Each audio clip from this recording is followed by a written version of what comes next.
Então, se você, que estão assistindo esse vídeo aqui, que está assistindo essa aula, né?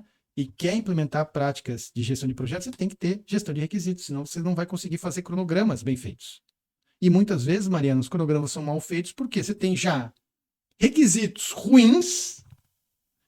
Aí você faz um cronograma, aparece um monte de coisa no meio que você não estava prevendo, aí realmente não tem mago, não tem técnico, não tem. Eu estou falando do ponto de vista científico, tá, gente? Do lado de vista mitológico lá, você pode fazer o que você quiser.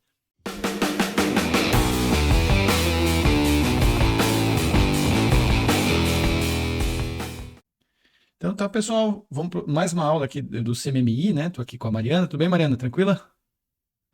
Tudo certo. Beleza. Estamos sem o Felipe tá desfalcado, o time tá desfalcado, mas tomara que semana que vem aí, no próximo aula, ele já esteja 100% recuperado, ele vai estar. Beleza, o que que a gente fez até agora, né? A gente tem um vídeo sobre governança, né? Principalmente falando da autodireção, né? Só recapitulando aqui. E na última aula também a gente falou sobre gestão de desempenho, indicadores, a importância dos indicadores, né? Então, isso forma, vamos dizer, a dupla aqui de governança, né? Definindo quem são os decisores, quais são os objetivos estratégicos da empresa por trás daqueles projetos e como que você vai mensurar se aqueles projetos operacionalmente estão alcançando os resultados esperados, beleza? Como vocês podem ver, o acúmulo de práticas aqui de gestão de projetos, né? Então você vê duas práticas de governança, e aqui a gente tem 7, 8, porque na organização ainda tem gestão de riscos que eu deixei um pouquinho separado. Depois a gente vê se a gente vai unir. Então são 8 práticas diretas de gestão de projetos, né? Então, hoje a gente vai falar sobre Requirements Management, essa prática aqui, né? Que a tradução melhor é requisitos, tá? Então, apesar do falso cognato aí, né? Então, o RDM está aqui. O que que diz o. Eu fiz uma apresentação, vai ser mais uma aula mesmo. A principal questão do RDM, o CMMI cobra, né? Espera, na verdade, é que ele extrai essas necessidades, expectativas, restrições das partes interessadas. Partes interessadas é a tradução portuguesada para stakeholders, tá bom? Ou seja, quais são as necessidades de produto, né, que a alta direção tem, que o PO tem, né, que o Product Owner, ou seja, aquela figura que determina que demandou aquele produto, beleza? Transformar essas necessidades em requisitos, a gente vai ver um pouquinho mais na aula que eu vou colocar um pouquinho mais detalhado, tá? Você obtém esse compromisso, você usa isso em várias práticas, compromisso dos participantes, né? Quer dizer, é realmente o engajamento deles, né? Então, se espera também que evidências de engajamento, né? Principalmente, por exemplo, como uma empresa vai ser engajada, muitas reuniões vão sem stakeholders, ele chega atrasado, enfim, qual o envolvimento da equipe, né, dos projetos nessa meta, beleza? Depois a gente vai falar um pouquinho sobre rastreabilidade, né, que ele chama desenvolver e registrar e manter, né, as rastreabilidades bidirecionais. A gente vai ter alguns exemplos que eu vou colocar aqui, né, de requisitos. Não é nenhum mistério o que que é rastreabilidade, gente. É entender que vamos pensar num aplicativo. Cada botãozinho, cada relatório do aplicativo, ele atende uma necessidade do usuário, tá certo? Então, por exemplo, quando o Trello te avisa por e-mail que tem uma atualização, qual que é o objetivo de negócio? Manter a tua equipe engajada, né? Então você tem que ter essa rastreabilidade, tá? E fundamentalmente, e aí começa a gestão de projetos, né? Que todos os planos de projetos, atividades, produtos de trabalho estão alinhados com os requisitos. E isso não é fácil, relativamente fácil entender, é muito complexo de manter, né? Fazer com que a equipe mantenha aquele foco, não só dos requisitos para que ele foi designado, mas também por que que eu estou fazendo aquilo. Isso é muito importante a gente entender. Isso que vai associar à governança. Lembrando, governança não é só cosmético aqui, tá certo? Governança é o decisor tem objetivos de negócio. Será que o testador, será que o programador que está fazendo aquela text box lá, ou aquela planilha do Excel, ele sabe do impacto de negócio em relação àquela questão operacional dele? Então, tudo isso a gente vai trabalhar. Então, requisitos é toda essa parte de transformação de objetivos de negócio numa questão operacional. Para essa aula aqui, eu preparei esse material, né, que eu já venho dando aula há muitos anos sobre isso, né, gestão de requisitos. Dei uma enxugada aqui, né, Mariana, para a gente ter um material que não supere, porque esse curso, já dei esse curso em 40 horas, então vou tentar resumir em 40 minutos, que não é uma questão tão trivial, tá?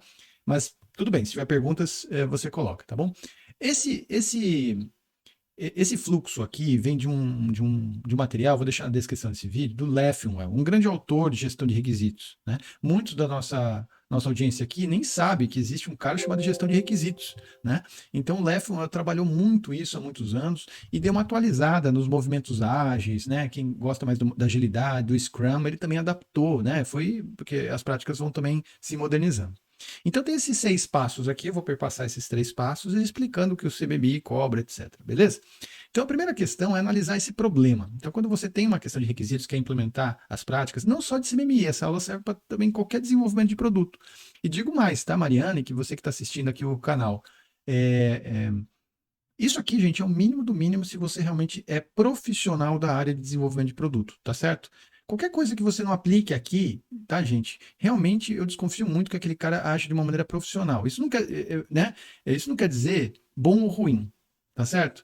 O Pedro, meu filho de 10 anos, ele sempre fala, né? Os gamers pro, né? Ele fala, o cara é pro. Filho, o cara pode ser um gamer pro, mas pode ser ruim, né? Quer dizer, ele é um profissional, ele ganha dinheiro assim, mas é um cara ruim, é um cara noob, né?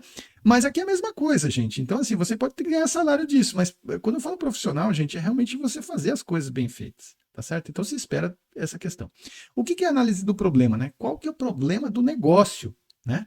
E problemas, gente, ele não é uma questão, o problema não é uma questão objetiva, é uma questão interpretativa.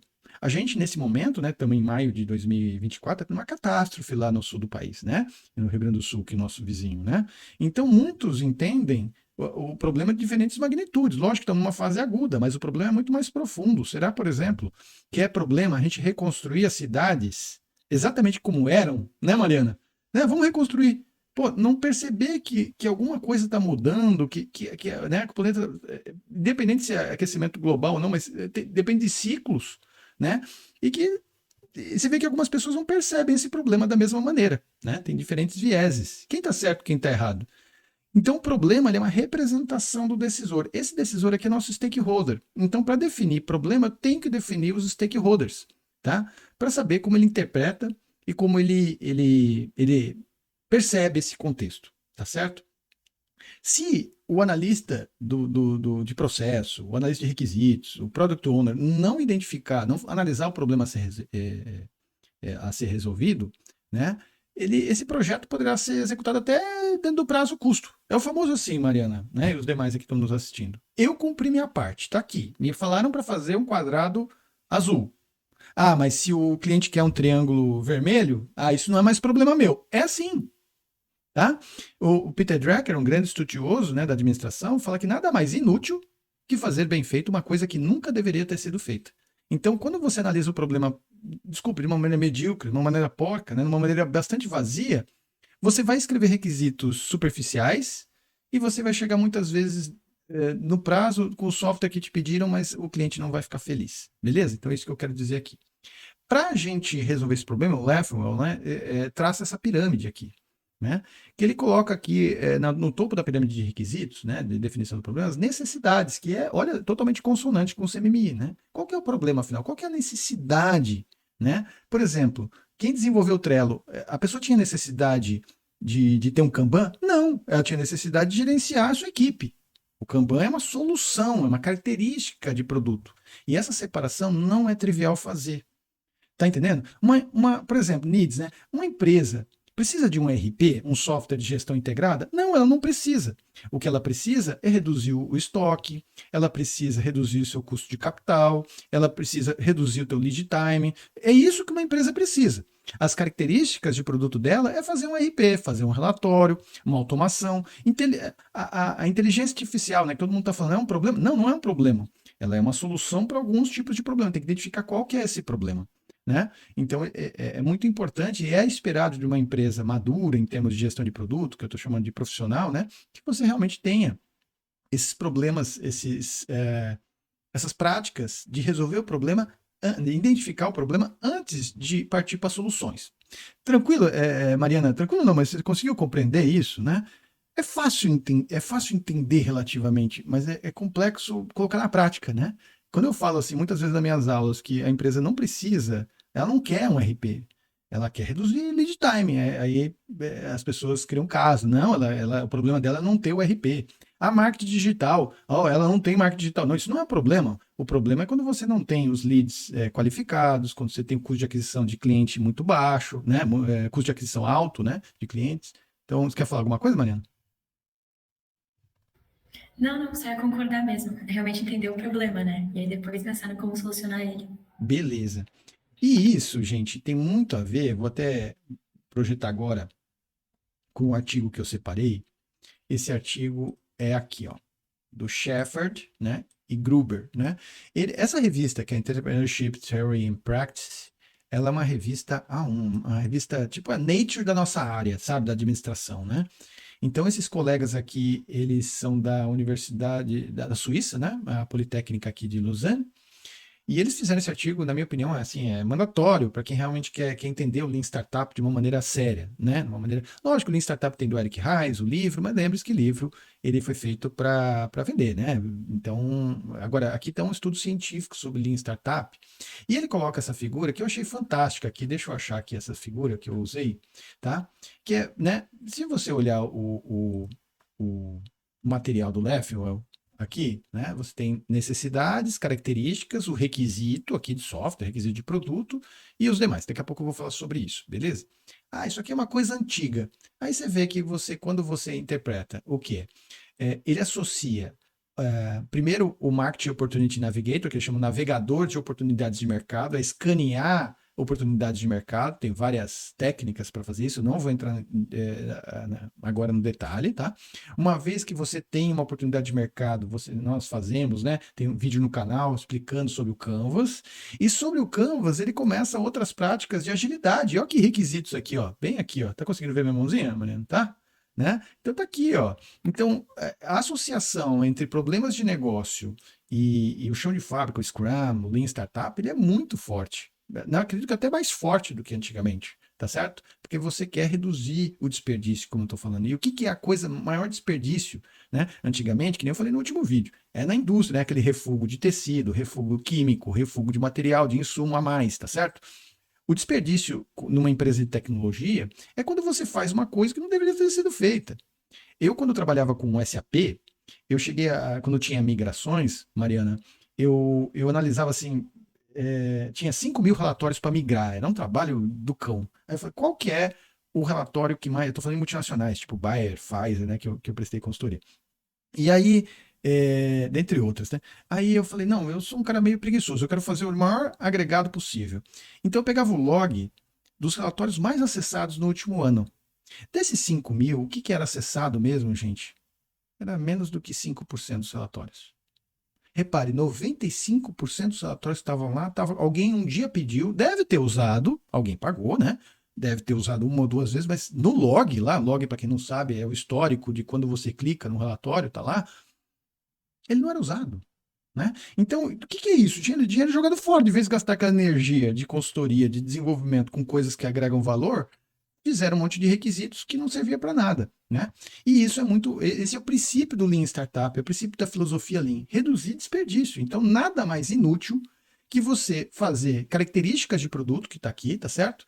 Sem rastreabilidade com o problema. Beleza? Então aqui está um exemplo, tá também coloquei as referências. Quando que você começa a identificar o problema? Você começa a identificar decisores, são os stakeholders.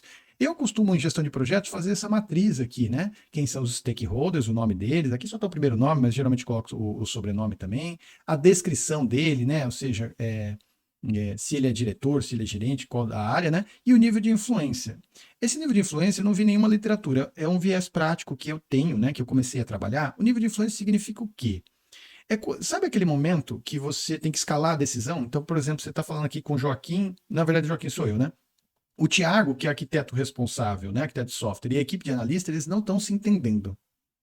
Em quem eu escalo, afinal, se o requisito deve ser X ou Y? Se essa tela deve ser feita ou relatório? Se é a característica de produto, né? Quem é que deve ser feito? Você tem que escalar. Então, definindo essa influência aqui de projeto até chegar no patrocinador final aqui, tá certo? Então, se espera a definição de stakeholders. Isso aqui é o mínimo do mínimo, tá? Assim, liste todos os stakeholders. Lembrando, não definir stakeholders, tem vídeo no canal sobre isso, mas qualquer pessoa que impacta positivamente ou negativamente. Famosa, aquelas pessoas que podem ajudar o sucesso do teu projeto, aquelas pessoas que podem atrapalhar também, beleza? Então, todos esses são stakeholders. Isso vai desde o talvez, né, depende de uma maior escala, depende de quem está te pedindo, o patrocinador principal que liberou o recurso, o orçamento, até o testador lá, né? Então, ou seja, quem são os stakeholders, só que eles variam a sua influência, beleza?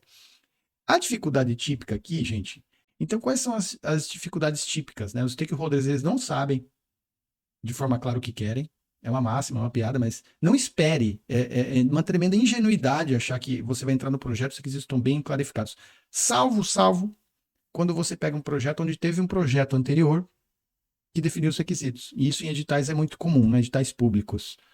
Quando você vai implementar um software, já teve um projeto anterior, um edital, uma consultoria anterior que definiu os requisitos. E aí o segundo projeto só para implementar. Então, tudo bem, mas isso são raras exceções, beleza? A grande maioria é que os stakeholders, o dono da empresa, o teu chefe, não sabe muito bem o que quer. Ele tem o problema, você está entendendo? Ele tem assim, olha, o nosso lead time, nosso tempo de resposta de suporte, por exemplo, ao usuário, tá muito alto. Que nem eu falei no último vídeo, eu queria ter 2 dias, né? 48 horas, está em 72 horas. Eu tenho que diminuir esse lead time de resposta. Ele só sabe isso. Agora, como vai resolver? Se você vai colocar um chatbot, se você vai implantar o Gira, se você vai rever processo, se você vai contratar outras pessoas, é difícil. Ele não vai saber muito bem o que ele quer, né? Não consegue representar o que precisam e expressam um problema, mas não reconhecem quando a solução é elaborada. Ou seja, você apresenta alguma solução e fala, não é bem isso que eu quero. Então, para quem já tem um pouquinho de engajamento com o stakeholder, gente, falar assim, stakeholder não sabe o que quer, é chover no molhado. Ele não vai saber mesmo. Nós, não, como somos stakeholder, também não sabemos muito bem. A gente vai precisar justamente de uma pessoa que clarifique isso, técnicas disso, né? No final, a gente quer as necessidades mapeadas, o LEFL usa esse modelo aqui, você pode usar o que você quiser. Importante dizer também, tá, Mariana? O CMMI não fala para usar esse processo que eu estou colocando, beleza? Mas ele espera algumas entregas bem parecidas com isso, não importa. O CMMI ele não fala muito bem assim como é que você vai resolver. Mas ele fala, por exemplo, você vai identificar os stakeholders dessa maneira? Ele não fala que tem que ser assim, mas ele fala que você tem que mapear os stakeholders, tá certo? Se você não mapeou os stakeholders, tem algum problema. E aí eu costumo usar em gestão de projetos esse tipo de quadro aqui, né? O problema defina bem o problema, afeta essas pessoas, e o impacto é esse, e uma boa solução seria, aí você pode ter uma lista aí de soluções possíveis, né? Chovendo molhado para o engenheiro de produção, né, Mariana? Entender as causas do problema. Muitas vezes nós todos, tomamos muito tempo buscando soluções sem entender muito bem o problema, né? E porque acho que isso é perda de tempo. Isso também me parece ser uma cultura meio brasileirada. No mundo todo já trabalhei com pessoas de várias nacionalidades, mas no Brasil é muito um culto assim, as questões estruturais, elas não são muito discutidas, tá certo? Então, assim, quais as causas de ter esse lead time alto de suporte, né? O que diz isso, né? Será a falta de treinamento das pessoas? Será que poucas pessoas? Será que o software é inadequado? Será que o processo é inadequado? O que de fato né? E evite dar soluções. É muito comum a gente já procurar soluções. O negócio é aqui, ó, vamos contratar a RD, né? A RD é uma empresa aqui de Floripa, hoje é multinacional, né? Mas enfim, vamos contratar a RD que resolve. Não, você nem mapeou o teu problema. Será que o RD é realmente a solução, né? Identificar os atores são muitas vezes representados nesse homem do palitinho, ou stickman, né? Na OML ele usa, quem faz aí mapeamento de processo, mapeamento de software, usa muito o stickman, né? Lembrando que os atores, hoje no mundo ágil a gente chama de users, tá? Você pode chamar de usuários, atores são usuários, tá certo? Não é parte integrante do sistema, né? Ele pode ser humano ou um hardware, né? Então quando você, por exemplo, você tem um sistema que interage com outro sistema, o outro sistema ele é um ator também, tá certo? E você pode trocar informações com esse sistema, beleza? E muito comum aqui esse tipo de problema aqui, né? Qual que é a fronteira? Então, quando você começa a fazer projeto, muitas vezes é mais claro, Mariana e os demais que estão assistindo esse vídeo, é muito mais claro você falar muito mais o que não está no escopo do que está no escopo. Daqui a pouco você fala, quero um sistema de estoque, quero um sistema de estoque, quero um sistema de estoque. Aí essa palavrinha cai lá no board da empresa como um sistema logístico. Porque o cara é formado, sei lá, em contabilidade, ele não sabe a diferença. Como também, algumas coisas de contabilidade eu posso também não saber a diferença, né? Porque não é minha praia e não é a praia dele. E é isso que fica um sistema logístico. Aí fica claro aqui, gente, sistema logístico não está no meu escopo. Beleza? É só um sistema de controle de estoque está aqui, né? Então, muitas vezes, você logo no começo determinar o que você vai fazer e o que você não vai fazer é uma prática de requisitos muito importante. Analisar restrições também é uma prática do CMMI, né? restrições. A gente tem vídeo no canal de como fazer TAP. Muitos aqui que assistiram o vídeo vão estar entendendo mais, né? Vão estar exemplificando. Restrições são aquelas imposições do contexto. Então, por exemplo, pode ter restrições legais, né? Você pode ter uma restrição de prazo, por exemplo, que é alguma norma que tem que ser exigida. A Receita Federal pediu para implementar PIX até a data tal. Então, isso aqui você não discute, é uma imposição, né? Tem também restrições de cronograma, de recursos, mas também muitas restrições técnicas, né? Então, devido à sua tecnologia, você tem que fazer daquele jeito. Ou muitas vezes, o que nem aconteceu comigo, foi contratado já aquele software. Então, eu não posso contratar outro software. Então, o servidor de e-mail é Gmail. Não, mas eu queria um outro servidor. Não, é Gmail. Acabou. Então, essa é uma restrição de requisitos, tá? Bem, análise de restrições, né? Em gestão de projetos, a gente tem esse bordão, né? Bom, barato e rápido, escolha dois, né? É que nem na graduação, meu amigo Lucas Menegas, aí da elétrica, né? Ele sempre fala como é que é? Ter vida social, boas notas ou dormir. Escolha dois, né? Não sei qual, não precisa falar pra gente, Mariana, o que você faz, então pode escolher dois, né? Ter vida social, boas notas ou dormir, né? E em gestão de projetos, a gente ou você faz um sistema de muitos requisitos, de alta qualidade, confiabilidade, ou você faz barato, ou você faz rápido. Você tem que abrir mão de alguma coisa, tá certo? E se você encontrar um contexto que o stakeholder está pedindo os três, olha, você vai ter um projeto bomba e já está declarado que o teu cliente nunca vai ficar satisfeito, tá? E uma das coisas que o CMMI também coloca aqui no PMBOK, ele é muito sutil, né? Que é os processos de validação. Então, por exemplo, como é que vai ser validado aquele produto? Então, vamos sair do software. Eu penso assim, imagine que você está fabricando uma mesa. E aí você faz uma mesa com determinado material. Como é que você vai testar, né, ele? Então, tá lá, você vai olhar os requisitos, Mariana, aí você vê assim, essa mesa tem que suportar 100 quilos. Como é que você vai testar isso? Você tem que pensar. Você vai fazendo cálculo, né? Tem cálculo, engenharia de materiais, poderia. Gente, não tem outra escapatória. Bota um peso, um saco de peso mesmo, né, com o grau de confiança que você quer, 100 quilos e 10, né, 10%, 120 quilos, pega uma série de mesas, X, e vai jogando, e vê se ele aguenta. Isso aí toma tempo, você tem que prever isso no teu projeto. Como assim você não vai validar o sistema? Tá certo? Como que você não vai validar o teu produto? Se o teu produto, vamos supor que é de missão crítica, imagine que você está fazendo um produto, acabou de passar, né, Dia das Mães. Quantos acessos vai ter? Vai ter, sei lá, 500 acessos simultâneos, que é bastante coisa. Tá, e como é que você vai saber se aquele servidor suporta 500 usuários simultâneos? Não tem outro jeito. É só criando robôs e os robôs vão começar a ativar isso. E muitas vezes, quando eu fazia esses testes, o sistema não chegava nem a 10, 15% da carga prometida, ele já caía. Porque uma coisa é você fazer um produto para 50 usuários, outra coisa é você fazer para 500. Essa história tá tudo na nuvem, gente, você vai pagar caríssimo na nuvem lá, se você vai escalar pelo servidor. Você tem que ter um software que já tenha padrões, né, de design que ele suporte uma escalabilidade horizontal e vertical. Então, esses processos de validação, gente, eu sei que muitos aqui mais juvenis vão testar essa minha verdade aqui que eu fui descobrindo ao longo do tempo. Mas, geralmente, os projetos, escutem o que eu estou falando, a maioria dos projetos atrasam por causa desse processo de validação. A equipe até consegue entregar alguma coisa dentro do prazo, mas quando você apresenta isso para o usuário ou no ambiente de produção, não era aquilo que foi prometido. Ele não passa nos testes. Então, assim, quais são os critérios de validação? Quais são os critérios de rejeição? Tá certo? E que ambiente é esse de validação? Ficou claro o que é validação, então, Mariana? É aquele teste dizendo o seguinte: Mariana, você fez esse produto? Então mostra aí pra gente. É o famoso mostra aí pra gente. Agora, imagine um software, gente, quem faz um aplicativo. Você acha que é só fazer um aplicativo? Eu fiz aqui, beleza, bota em produção. Não, ele vai querer que, né, se eu for qualquer pessoa responsável, vai querer que vários usuários testem isso. E não é só testar. Eu incluí usuário e senha. Mas agora vamos colocar um usuário e senha errado? Que mensagem que erro dá? Vamos colocar por força bruta, eu tentei 50, 500, 5 mil vezes senhas diferentes, admin, 1, 2, 3, 4, 5, 6.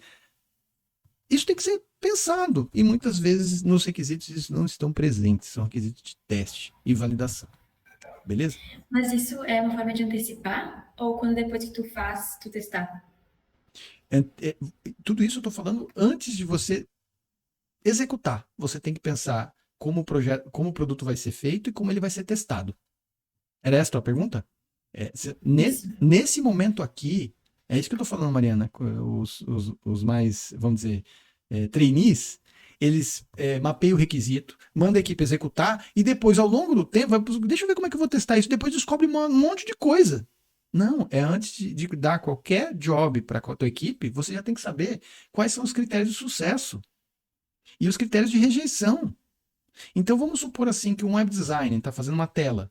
Ele vai ter que passar no teste de usabilidade. Geralmente, sabe como é teste de usabilidade? Eu fiz alguns testes de usabilidade. Você pega aquelas pessoas, tipo assim, com todo respeito às nossas tias-avós, tá, Mariana? Pega a tua tia-avó que, né, não entende, não deve entender muita coisa de internet, às vezes tem medo, e, tia, testa esse software aí. Entra aí. E ela fala, o que eu faço? Pronto, a usabilidade já está ruim. Mas o web design fez um designer para pessoas de 16 anos, 15 anos, que clicam em tudo a coisa, quer dizer, muda. Se o web design tiver essas informações, que ele vai passar num teste Delphi, né, de validação, com 50 usuários de 60 a 70 anos, ele vai falar, opa, eu tenho que fazer meu design de outra maneira. Então, é essas práticas de validação que você tem que pensar antes. Repito, muitas vezes o projeto atrasa por causa dessa desgraça que eu estou apresentando aqui, tá certo?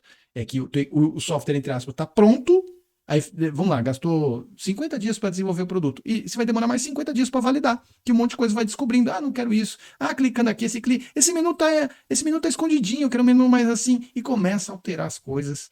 E aí você fala assim que o projeto é um fracasso. É lógico, você não prestou atenção nesse slide, talvez o slide mais importante que eu tenho para falar nessa aula.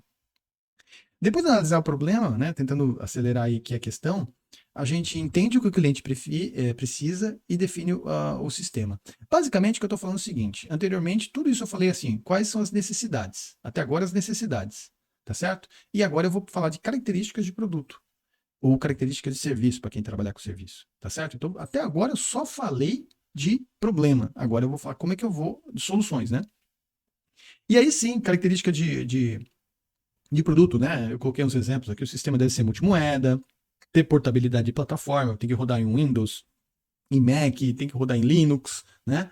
Deve ter suporte à nota fiscal eletrônica, todos os protocolos eletrônicos da Receita Federal, enfim, vai incluindo certas características que o produto tem que ter. Para você descobrir características, gente, olha, tem essa lista aqui que ela não é exaustiva, tá certo? Longe de ser exaustiva. Como é que você define requisitos? Tudo, Mariana e demais colegas, tudo menos aquela caixa preta que o analista se reúne e define sem falar com ninguém. Não vale, gente. Você tem que, fundamentalmente, falar com o pessoal do design thinking, chama pessoas que é a sua persona. Se a tua persona é mulheres liberais de 30 a 40 anos, você tem que coletar requisitos junto a elas, tá certo? Se o teu produto é destinado a um público infanto-juvenil, você tem que procurar e fazer compilar. Não só ficar pensando nos seus preconceitos, né? Pensando assim, eu tenho um filho, deixa eu né, fazer o projeto que nem o meu filho aqui gosta. Meu filho gosta. Não, você tem que definir a amostra. E tá aqui uma lista. Pessoal, eu não vou passar, obviamente, por questões de tempo, isso denota assim, um vídeo próprio só sobre isso. Mas o primeiro, ele é imbatível, assim, de você trabalhar requisitos. Inclusive, tem vídeo no canal sobre isso, se você quiser se aprofundar, tá no card aqui, que eu vou colocar, tá? Mas o workshop de requisito com as pessoas, tá certo? E você também fazer esse que eu chamei aqui de acompanhamento do usuário, ele é etnografia. Você acredita, Mariana, que tem muitos desenvolvedores, e eu acho que eles não vão assistir esse vídeo, desenvolvedores de software que fazem software para chão de fábrica, por exemplo. Mas eles nunca viram um chão de fábrica na vida. Então, por exemplo, vai fazer uma automação de posto de gasolina. Mas, cara, o cara já pegou aquela bomba? Meu sonho sempre foi pegar aquela bomba, aquele bico. Eu só realizei esse sonho lá fora quando, né, tem os autopostos. Aqui no Brasil tem o frentista. Pô, o cara quer fazer um software, mas ele não. Um produto, mas ele não vive aquela realidade. Ele vive de preconceitos. Isso gera requisitos muito ruins. Muito ruins mesmo, tá? Então aqui estão as práticas, não vou elucidar, mas é workshop de requisitos, ou seja, junta lá uma amostra representativa daquelas tuas personas e faz entrevistas, faz práticas de workshop, design thinking que trabalha bem com essa prática, e também acompanhar o usuário, gente. Se você faz um software, volto a falar, você vai fazer um aplicativo aí que nem eu já atendi alguns empreendedores querem fazer como é que fala? Organizações de estética, né? São clínicas de estética, para mulheres, para homens, enfim salões de beleza, etc., massagens, etc. Pô, o cara não vai lá. O cara quer fazer da casa dele, porque a irmã dele vai num centro de estética e ele vai licitando os requisitos a partir dele, né? Então é muito importante você ter boas práticas de requisitos, beleza? E aqui, o Leffwell, Mariana, que a gente coloca mais assim essa visão, né? A visão de necessidade, que chama aqui a visão, ou TAP, termo de abertura de projeto. Você tem o modelo de caso de uso, ou para quem gosta de agilidade, stories, né? Não vou entrar em detalhes aqui, porque é um vídeo à parte, né? Na verdade, vários vídeos, só estou falando de requisitos ágeis, né? Especificações suplementares, vou falar. Mas olha o que entra em requisitos, olha o em verdinho aqui embaixo. Todos os casos de teste. Lembra que eu te falei como é que você vai testar? Então, não sei se eu coloquei aqui um slide, eu acho que não. Não, não coloquei. Mas assim, tá, o sistema tem que se comportar desse jeito. E como é que ele vai ser testado? Você tem vários casos de teste, você vai ter que cenários de teste. Ó, eu quero um teste onde o teu usuário e senha tá legal, o usuário e senha tá errado, o usuário e senha esquecer minha senha, o usuário e senha em branco, o usuário e senha, entendeu? Você tem que criar esses cenários possíveis para contemplar aquele critério de validação que eu falei anteriormente. Pessoal, nesse ponto, alguns vão falar, isso aqui é um capricho acadêmico, né? Só porque eu sou professor, eu falo para esses caras pálidos aí que estão falando. Eu não aprendi isso aqui na academia. Na verdade, nem dou aula disso na academia. Eu aprendi com minha vida de consultor, com grandes empresas. E fui contratado durante muitos anos com empresas desesperadas. Porque Mariana e demais colegas, quando é uma startup, é meio bagunçado a coisa. E, entre aspas, eu concordo, porque a missão de uma startup é ter seu cliente, primeiro cliente, mais rápido possível e a sobrevivência. Eu sempre falo isso, beleza. Mas a partir do momento que você já começa a adquirir um volume de clientes, independente se você tem lucro ou não, se atingir o break-even ou não, mas aí você tem que ter práticas, porque senão você não vai atender, você vai judiar dos seus clientes aqui, você acha que vai responder 500 usuários por zap, né? Ou falando com o dono da empresa, se você não tiver processo, desculpa, você está o atalho do fracasso cedo ou tarde. Ou você ganha na loteria, paciência, né? Sorte também depende disso, mas você não pode contar com a sorte, né? Então, caso de teste, definições arquiteturais e documentação de usuário também, né? Os famosos, de novo, quer ver por que o projeto atrasa? Mariana, cadê os manuais de usuário? Quem é que vai fazer essa? Cadê os redatores? Ah, não, isso aí é besteira. Aí você vai pegar um cara super caro, que é um analista de sistema, um codificador, para ele fazer manual. Tá entendendo? E aí começa o projeto a atrasar, que essas coisas tudo vem aparecendo depois. Então pensa, vê esse vídeo aqui, esse vídeo já te dá um bom guia. Coloque. Ah, mas se eu colocar tudo isso, meus projetos, o cronograma vai ficar muito, né, grande. Mas o teu projeto já estoura tudo. Aí, mais vale assim ter vontade, tomar esporro porque não entrega nada no prazo, do que você fazer a coisa, tentar fazer a coisa bem feita. Beleza? Itens de uma TAP também tem vídeo aqui no card no card tem um vídeo aqui que a gente fala só sobre TAP, como criar um termo de abertura de projeto. Não vou explicar aqui, porque tem um vídeo que eu expliquei certinho o que é isso, tá certo? E aí entra essa parte aqui, você já, entre aspas, já implementou os requisitos. Como é que você gerencia eles? Aí não tem jeito. Escreve. Ah, mas como é que eu escrevo? Stories, é caso de uso? Gente, isso cabe vídeo separado, mas assim, gente, o feito é melhor que o bem feito. Sabe post-it? Escreve no post-it. Escreve num guardanapo, escreve tua tela que tem tantos campos e que você clicando em cada botão o que vai acontecer, é só isso. Já tá para o CMMI, para ter qualidade de software é o suficiente. Depois você vai aperfeiçoando essas técnicas. Não tem isso. Caso de uso é melhor que stories é melhor que caso de uso, porque eu li um livro, que eu vi um TED, que eu vi um TikTok. Parem com isso, gente. Aí eu vou entrar na empresa lá, geralmente não faz nada. Não faz nada. Às vezes faz, às vezes não faz. Muitas coisas que estão sendo implementadas não confere com a documentação. Então, isso denota baixa maturidade. E sabe quem paga o pato nisso, Mariana? É o gerente do projeto e a equipe, que vai ficar sábado, domingo. E a pior desserviço que se tem, sabe o que é? Ah, eles vestem a camisa. Algum desgraçado lá planejou tudo meia boca e depois você paga pizza pro cara porque alguém fez errado. Eu acho isso, não sei, uma coisa meio doentia. Isso cabe uma pesquisa. Isso cabe uma pesquisa, não pesquisei ainda. Mas é um tipo de masoquismo, assim, que eu não entendo. Mais vale, assim, parece que, sabe, ter uma vontade boa do que você fazer a coisa bem feita. Eu não quero. Eu acho que quando a gente vira madrugada, finais de semana, tá, uma vez por ano, 2 vezes por ano.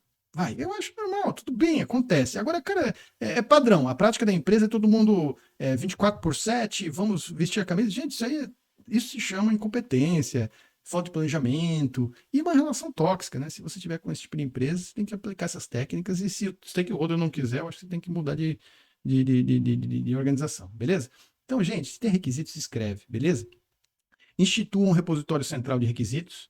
Todo mundo fala, o que é isso? Gente, sabe o Google Docs? Abre um Google Docs lá, uma tira e coloca lá as características do produto, vai colocando. Ah, mas o Excel é melhor. Tá bom, vai fazer em Excel, vai fazendo de alguma maneira. Mas algum repositório central de requisitos, tá? Independente, o CMMI não vai te cobrar qual que é o melhor, que você tem o melhor, mas que você tenha um repositório central, todo mundo saiba onde que estão os requisitos formais do projeto, né? Esse repositório tem que ser acessível a todos, quando eu falar a todos da equipe, né, gente? Por favor, né? E procure a estabilização dos requisitos, é uma coisa importante que eu também tive que cortar aqui pela síntese dessa aula, tá, Mariana? Mas os requisitos, eles começam muito voláteis no começo do projeto, é normal, beleza? É normal de manhã você falar uma coisa, de tarde foi almoçar e já teve outras ideias, é totalmente normal. O que não é normal é você ficar mudando o requisito lá no segundo tempo do projeto, já passou um monte de coisa, aí as coisas tende a você ter menos mudança, beleza? E gerenciar essas mudanças. Outra coisa que o CMMI cobra muito é a gestão, o engajamento desses stakeholders, né? Geralmente com planos de comunicação efetivos. A gente falou nas aulas passadas sobre isso, não é? Ou seja, a Mariana, ela vai ter que receber quais relatórios? Que tipo de relatório que tipo de informação ela quer? Qual é a periodicidade? É semanal, é diária, é mensal? Esse relatório que ela vai receber só e por e-mail, é aquele negócio debaixo da porta, ou ela, como minha stakeholder, vai querer uma reunião de explicação e discussão daquele relatório? Você está entendendo, gente? Então, muitas vezes, volto a dizer, conflito de stakeholder é porque você, no momento de mapear alguém, você mapeou errado, deixou alguém para trás, e quando as informações vão sendo repassadas, é desagradabilíssimo. Um gestor super importante, por exemplo, um diretor financeiro, daqui a pouco ele fica chateado porque você não mandou para ele, tá certo? E você nem entrevistou ele, nem mapeou ele, né? Isso, tá? Então, o gerenciamento de stakeholders, basicamente, eu grifei aqui. Negociar e comunicar, negociar e comunicar. A todo instante você vai ter que engajar esses stakeholders. Eu sou fã do seguinte, tá, Mariana? Hoje a gente está no mundo digital, equipes digitais, equipes virtuais. Então, quando eu falo reunião, eu estou falando calls também. Mas assim, gente, com a equipe diário, beleza? Nem que seja 10 minutos todo dia. Com os stakeholders, PO, né, o middle manager lá, semanal. E o teu patrocinador, sim, já passou 3, 4 semanas, você não falou com ele, não fez um call com ele, é bomba. Beleza? É bomba. Beleza? Tudo isso depende, obviamente, do tamanho da empresa. Uma startup, o dono da empresa, ele tá junto, então ele entra no middle market aí. Tá? As fontes dos requisitos, né? Elas são das mais variadas, tem fontes oficiais e as informais, beleza? As não oficiais. Vou dar um exemplo, né? Especificações, solicitações de cliente, áreas de mercado, marketing, né? São informações oficiais. Entra lá no repositório. Mas vamos dar um exemplo aqui. Aqui, ó, solicitações de stakeholders diretamente realizadas para os programadores. Isso é muito comum. É o famoso dono da empresa. Ele falou, eu pago aqui, ele vai direto para o programador e pedir uma tela diferente. Isso tem que ser gerenciado. Beleza? Isso tem que ser gerenciado. Não estou falando para não fazer. Quando eu falo assim, fontes não oficiais, não quer dizer que é proibido fazer. Só gerencia o impacto. O CMMI vai te cobrar isso. Toda mudança de requisitos tem que ter avaliação de impacto. Ou seja, você vai mudar isso? Vai alterar prazo? Vai alterar custo? Vai alocar mais pessoas? Será que uma funcionalidade vai ser preterida? Ela vai ser adiada porque alguém colocou esse requisito antes?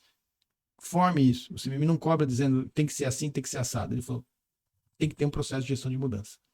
E por fim, não menos importante, é refinar esse sistema. Né?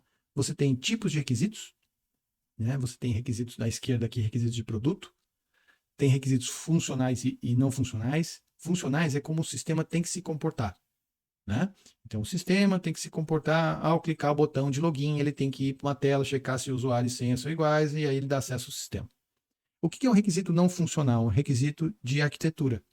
Então, por exemplo, esse sistema tem que ser 24/7, né? Que é um sistema de alta disponibilidade que a gente chama. Isso é um requisito também. Tá? Esse requisito ele tem que ter escalabilidade. É o famoso Moodle da UFSC no primeiro dia de aula, né, Mariana? Que é, né? Não sei vocês, o meu trava tudo. Por quê? Ele chega muita gente lá, um dia derrubou, né? Nos primeiros, depois aquilo virou ninguém usa, né? Mas então as diferenças de requisitos, requisitos funcionais e não funcionais, e requisitos arquiteturais. Então, requisitos arquiteturais é se ele é em Java, se ele vai estar na Google Cloud, etc. Tudo isso são requisitos também. Esse slide também é muito importante, gente. Requisitos não é só negócio, tá, Mariana? Muitos falam assim, é só negócio. Não. Muitas vezes o cara técnico lá da área, ele também tem novas opções. O engenheiro, por exemplo, de produção, né? Ele recebe uma incumbência lá de reduzida de time. E muitas vezes o engenheiro de produção ele procura outras formas, outras alternativas, restrições, e isso retroalimenta lá em cima. Então, os requisitos acarretam a escolha de decisões arquiteturais, né? mas as escolhas arquiteturais, né, técnicas também elicitam novos requisitos. De novo, no começo do projeto, esse ciclo é muito rápido e muito louco, tá, Mariana? Então é normal que esses requisitos eles vão se mudar bastante aí no começo do projeto. Mas uma hora tem que estabilizar, principalmente quando você começa a execução do projeto. E aí tem uma, né, aquela palavra que eu fiquei devendo, o que é uma rastreabilidade? Rastreabilidade, a gente tem dois, né, o vertical e o horizontal. Vamos lá. O que é rastreabilidade vertical? É toda característica de produto. Pensa aqui, ó, um caso de teste que tua equipe está fazendo, ele endereça qual necessidade de negócio. Isso que tu está fazendo aqui nesse projeto, ele vai diminuir realmente o lead time do cliente? Se a resposta for não sei ou não, provavelmente você perdeu a rastreabilidade. Então ele tem que ser rastreável. Existem ferramentas super complexas de como fazer isso. Você pode fazer isso no Word, no Excel, ou no FreeMind, no mapa mental, no Miro. O CMMI não vai falar como que você tem que fazer, mas você tem que dizer cada botão que você está apertando que problema de negócio está resolvendo, beleza? E a estratégia a rastreabilidade horizontal também, ele fala entre as funcionalidades, tá certo? Entre as funcionalidades você tem que fazer essa rastreabilidade. Será que o caso de uso 1 depende de quais casos de uso? Tá entendendo? Então, por exemplo, quando você tem um problema na frente de caixa, ele computa quantidade de produtos diferentes, você vai ter um problema de rastreabilidade lá com o estoque. Porque ele pode também te dar informações inadequadas, beleza? Então essa rastreabilidade tem que ser feita. Ficou claro essa rastreabilidade, o conceito, Mariana, para você? Sim, Né? deu para entender. Mas assim, o vertical seria mais relacionado a, por exemplo, as necessidades? Sim, aos objetivos de negócio. Tá. É garantir que tudo que vocês estão fazendo no dia de segunda a sexta-feira atinja algum objetivo de negócio. Pega, por exemplo, a empresa junior que vocês estão, né? Que vocês querem faturar mais. Será que essa ação de capacitação da Mariana, ela vai efetivamente endereçar esse objetivo de negócio? Aí vamos fazer essa rastreabilidade aqui no nosso exemplo, Mariana? Peraí, a Mariana está se capacitando em CMMI, que a IGEP não oferta isso ainda, né? Oferta ainda marginalmente. Pouco. Mas a Mariana se capacitando, vocês vão poder o quê? Ofertar isso mais vezes, abordar ativamente, não passivamente, ativamente empresas de tecnologia. Você vai abrir o teu leque de opções que vai conseguir você ter a possibilidade de faturar mais. Eu fiz a rastreabilidade de uma questão bem operacional de capacitação aqui do chão de fábrica que a gente está fazendo, né, Mariana? Para um faturar mais lá. Quando a pessoa não consegue ter noção daquilo que ela está fazendo, por que é importante dar nos objetivos de negócio, você perdeu a rastreabilidade. Eu estou falando com o objetivo de negócio, lá em cima. Tá? É o topo da pirâmide. Tá? Repito, se a tua equipe, a resposta for não sei, tem um problema de rastreabilidade. A tua equipe tem que saber o que está fazendo e por que está fazendo aquela atividade no longo prazo, beleza? E rastreabilidade horizontal, vamos remeter ao nosso exemplo também. Por que a Mariana está se capacitando em CMMI, né? Melhoria de processo. Ela vai interagir com a área de marketing e de mercado da empresa que ela está. Tá entendendo? Então você tem duas ações aí que precisam se interoperar horizontalmente também. Fechou? Conseguiu compreender? Tranquilo? Sim, para entender. Vamos lá. Então, estamos na reta final aqui. O que isso tem a ver com gestão de projetos? Quando você constrói o termo de abertura de projeto, tem vídeo no canal sobre isso, detalhando, você constrói uma EAP, né? Aqui é Work Breakdown Structure, WBS, ou uma estrutura analítica de projeto, alto nível. Depois, você vai fazer a planilha de características de projeto. Repara essas setas que estão indo e vindo. O que é isso, Mariana? É a rastreabilidade. Você não pode propor características de projeto sem antes entender o teu termo de abertura de projeto. A nossa preocupação como gerente de projeto no começo é a preocupação com o escopo. É a preocupação, afinal, o que eu tenho que fazer? A segunda preocupação é com o cronograma. Então, muitas vezes querem fazer tudo ao mesmo tempo. Quer dizer, nem isso aqui, quando eu coloquei isso aqui é uma bagunça no começo do projeto, Mariana. Você faz uma estrutura analítica de projeto, vem características, volta, aí a pessoa não validou direito, o stakeholder não, quer incluir, quer tirar, quer incluir. Estabilizou. No momento que estabilizou, aí sim você vai pensar em cronograma. Porque aqui, repare que essas bolas grandes aqui, esses círculos grandes aqui vazios, são ordem de magnitude, que a gente vai emendar com a próxima aula. A próxima aula a gente vai falar de estimativas. Quando você vai estimar as características de projeto, algumas você vai falar, cara, isso aqui é entre, sei lá, 80 e 100 horas. Só que algumas características de produto tá aqui, ó, são detalhadas, são bolinhas pequenas no teu cronograma. E aí, pô, professor, como é que faz isso? Cenas das próximas aulas, né? Essa é outra prática de CMI. Então, primeiro a gente tem a preocupação com o escopo, depois a preocupação com o prazo. A preocupação com o escopo é toda a parte de requisitos. Então, se você, que estão assistindo esse vídeo aqui, que está assistindo essa aula, né? E quer implementar práticas de gestão de projetos, você tem que ter gestão de requisitos, senão você não vai conseguir fazer cronogramas bem feitos. E muitas vezes, Mariana, os cronogramas são mal feitos porque você tem já requisitos ruins. Aí você faz um cronograma, aparece um monte de coisa no meio que você não estava prevendo, aí realmente não tem mago, não tem técnico, não tem. Eu estou falando do ponto de vista científico, tá, gente? Do lado de vista mitológico lá, você pode fazer o que você quiser, tá? E aí você tem, o último slide mesmo, é o canal único de mudança, né? Você vê assim, eu quero adicionar uma nova característica de projeto. Tem que vir para o repositório central. Quero um novo requisito, mudou o requisito, tá aqui. Bug é mudança de requisito, você sabia, mano? Bug, tem um bug, às vezes vai para um repositório central. Change request, né? Alguém pediu uma... Tudo isso aqui, gente, olha, área de marketing, usuários, programadores, usuários finais, você como gerente de projeto, todo mundo vai bombardear o projeto de sugestões. Muitas vezes as sugestões são boas, tá, gente? Mas aí você tem que ter esse comitê aqui, tá? De aprovação ou não. E não é só a aprovação da mudança, é saber quando essa mudança vai ser implementada. Tem coisas assim, ó, que legal. Mas eu tive a oportunidade de trabalhar numa empresa grande, multinacional, e também na Senior Sistemas, é uma empresa de middle marketing. Em 2000, sei lá, 2000, faz algum tempo, faz muitos anos, não tem mais nenhum sigilo quanto a isso. Mas a gente tinha um repositório de 9.000 implementações. Isso eu não estou falando de academia, gente, não estou falando teórico. Tá lá, 9.000. Algumas, eles tinham isso, né? Óbvio que a gente é CMM nível 3 lá. Umas que estavam 7 anos na fila para ser implementada. Empresa lenta. Não, é porque tinha coisas mais importantes a serem feitas. Então, o repositório único aqui é muito importante para uma empresa que leva a sério a sua desenvolvimento de produto. Beleza? Não faça da tua casa uma bagunça, não faça da tua empresa, né? Hashtag acredito que vai. Agora a gente vai. Não é, gestão de projeto não se trata de acreditar. Se trata de você tentar fazer bem feito. Beleza? Então estamos aqui, a gente já deu check aqui em RDM. Como eu prometi, a próxima aula vai ser sobre estimativas. Em gestão de projeto a gente chama isso, Mariana, de Black Art. Magia negra. Como é que você, a partir dos requisitos, vai sair um número lá de prazo e custo, né? Então a gente vai apresentar algumas técnicas de como você estimar isso, né? Porque todo mundo sofre com isso, né? Alguma dúvida geral, Mariana? Não, acho tudo certo, eu gostei bastante. Que legal, então. Então é isso. Então fica até a próxima. Espero que o Felipe esteja entre a gente. Vai estar no próximo encontro. E até mais, pessoal.